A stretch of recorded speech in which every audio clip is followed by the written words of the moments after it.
पर नए हैं तो मेरे चैनल को सब्सक्राइब कीजिए, लाइक कीजिए, शेयर कीजिए, साथ ही नोटिफिकेशन बेल को भी प्रेस कीजिए जिससे मेरी आने वाली वीडियोस का नोटिफिकेशन आपको तुरंत मिल जाए।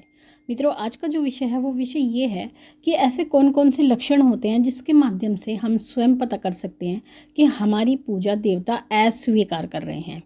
आपने बहुत सारी ऐसी वीडियो देखी होंगी जिसके माध्यम से आप ये पता कर सकते हैं कि देवता आपकी पूजा स्वीकार कर रहे हैं। लेकिन अब आपको जो जानकारी दी जाएगी उसके माध्यम से आप स्वयं पता कर सकते हैं कि आपकी पूजा देवता अस्वीकार करते हैं, यानी वो स्वीकार नहीं कर रहे हैं। ऐसे कौन कौन से लक्षण हैं? देखिए मित्रों, हम सभी पूजा करते हैं और ईश्वर को प्रसन्न करने के लिए ही पूजा की जाती है और ईश्वर प्रसन्न भी होते हैं, हमें आशीर्वाद भी प्रदान करते हैं। लेकिन कई बार ऐसी परिस्थिति होती है या कुछ ऐसी चीज़ें होती हैं जो हमारे साथ जुड़ जाती हैं जिसके कारण से देवता हमारी पूजा स्वीकार नहीं करते, या हमारी मन स्वच्छ नहीं होता, हमारी आत्मा पवित्र नहीं होती, या शारीरिक रूप से हम पवित्र नहीं होते। तो ऐसी परिस्थिति में भी देवता हमारी पूजा स्वीकार नहीं करते हैं। तो ऐसे ही कुछ लक्षण हैं, आप ध्यान से सुनिएगा तभी आपको पूरी बात समझ में आएगी और वीडियो को आप पूरा सुने। देखिए मित्रों, सबसे पहली बात, अगर पूजा करते समय आपका शरीर भारी हो जाता है, यानी आपका शरीर भारी हो जाता है, आपके कंधों में दर्द होने लगता है और आपको ऐसा लगता है कि हमारा शरीर में वजन बढ़ गया है, अगर आपको ऐसा महसूस होता है तो इसका अर्थ ये है कि आपके साथ कोई ना कोई नकारात्मक शक्ति जुड़ी है, कोई ना कोई ऐसी प्रेत की शक्ति जुड़ी है, जिन की शक्ति जुड़ी है, कोई भी ऐसी शक्ति है जो आपके आसपास घूमती है जिस कारण से आपका शरीर भारी होने लगता है, आपके कंधों में दर्द होने लगता है। तो ये पूजा अस्वीकार होने का लक्षण है। अगर पूजा करते समय आपको गंदी बदबू आती है, जैसे कि कोई सड़ी हुई चीज़ आपके आसपास है, ऐसी बदबू अगर आपको आती है, या फिर आपको शराब की बदबू आती है, जैसे कि आसपास कहीं शराब है या कोई शराब पीने वाला व्यक्ति आपके पास खड़ा हो, जब ऐसी बदबू आती है तो उस समय पर आपको ऐसी अचानक से बदबू आनी शुरू हो जाए या सीलन की बदबू आने लगे। आप देखते हैं आपके घर में कभी भी सीलन नहीं हुई है, ना ही कहीं सीलन है, उसके बाद भी आपको सीलन जैसी बदबू आती है, या फिर आपको मांस की बदबू आई, जैसे कि मांस की बदबू आती है, मांस के सड़ने की बदबू आती है, मांस के जलने की बदबू अचानक आपको आने लगती है, तो इसका अर्थ यह है कि आपके आसपास कोई नकारात्मक ऊर्जा है और वही आपकी पूजा को स्वीकार नहीं होने देना चाहती, यानी देवता आपकी पूजा स्वीकार नहीं करते हैं। जिस घर में नकारात्मक ऊर्जा होती है उस घर में जो वो नकारात्मक ऊर्जा होती है पूजा को स्वीकार नहीं होने देती। तो ये सब परिस्थिति अगर आपके साथ होती है तो इसका अर्थ है कि देवता आपकी पूजा स्वीकार नहीं कर रहे हैं।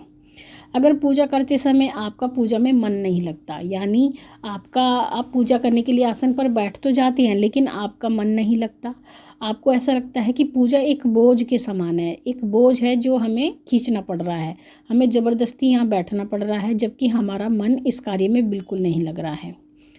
आपका भजन कीर्तन करने को बिल्कुल मन नहीं करता, या अगर भजन कीर्तन कहीं चल रहा है तो उसे सुनने को आपका बिल्कुल भी मन नहीं करता, आप ऐसे ही बैठे रहते हो, ना ही आपका ताली बजाने का मन करता है, यानी आपको उस भजन कीर्तन में बिल्कुल भी आनंद नहीं आता है, रस नहीं आता है, आपको एक सजा के जैसा वो लगता है।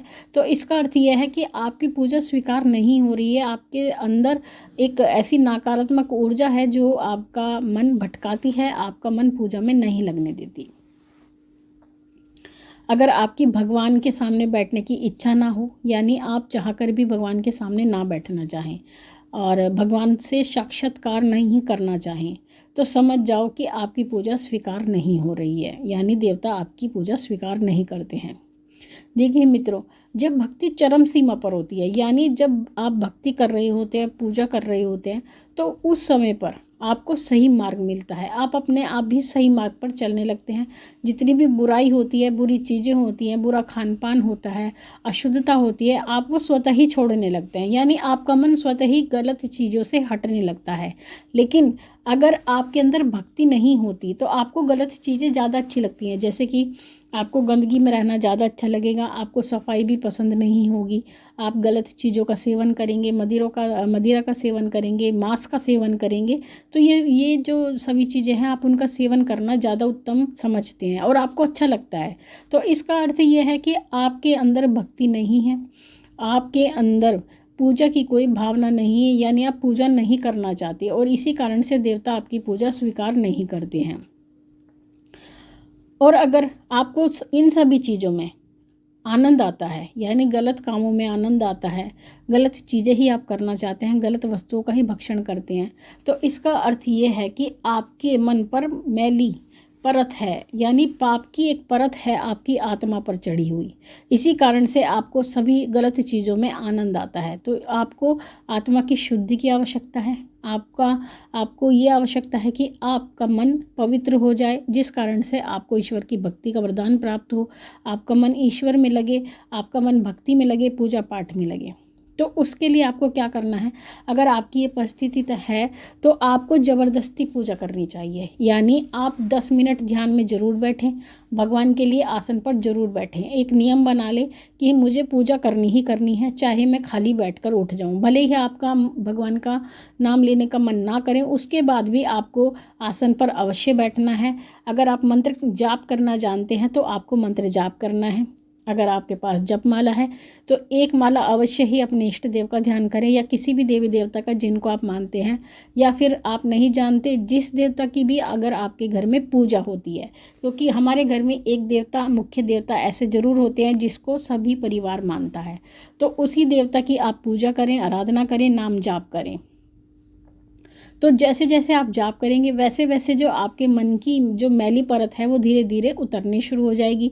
आपकी आत्मा अपने आप ही शुद्ध होने लगेगी, क्योंकि मंत्र जाप एक ऐसी चीज़ होती है जिससे आपकी आत्मा शुद्ध होती है और आपके अंदर एक सकारात्मक ऊर्जा का संचार होता है। तो मंत्र जाप में इतनी शक्ति होती है, तो मंत्र जाप करें, चलते फिरते जाप करें, या फिर अगर आप खाली बैठे हैं, मोबाइल है आपके पास, तो उसमें अगर आप जाप सुनते हैं तब भी आपके मन में भक्ति का बीज उत्पन्न होता है। तो ये अगर आप ये सभी कार्य करेंगे तो आपका मन पूजा में लगने लगेगा।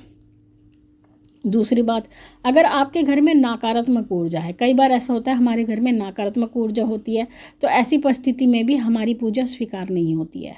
अगर हम अपने घरों में प्रेतों की पूजा करते हैं, यानी प्रेत सिद्धियां करते हैं, हमारे घर में मरे हुए लोगों की पूजा होती है, हम उस पर भगवान जो हमारे मरे हुए लोग हैं उस पर हम माला अर्पण करते हैं, उनके सामने दीपक जलाते हैं, धूप बत्ती करते हैं, और या फिर हमारे घर में जिन्नों की पूजा की जाती है, तो ऐसी परिस्थिति में भी देवता हमारी पूजा को स्वीकार नहीं करते, क्योंकि नकारात्मक ऊर्जा की अगर हम आराधना सेवा करेंगे तो देवता हमारी पूजा बिल्कुल भी स्वीकार नहीं कर सकते। ईश्वरीय शक्ति हमारी पूजा स्वीकार नहीं करते हैं। हमारे कुल देवता भी हमारी पूजा स्वीकार नहीं करते हैं, हमारे इष्ट देव भी हमारी पूजा स्वीकार नहीं करते हैं अगर हम इस प्रकार के कर्म करते हैं।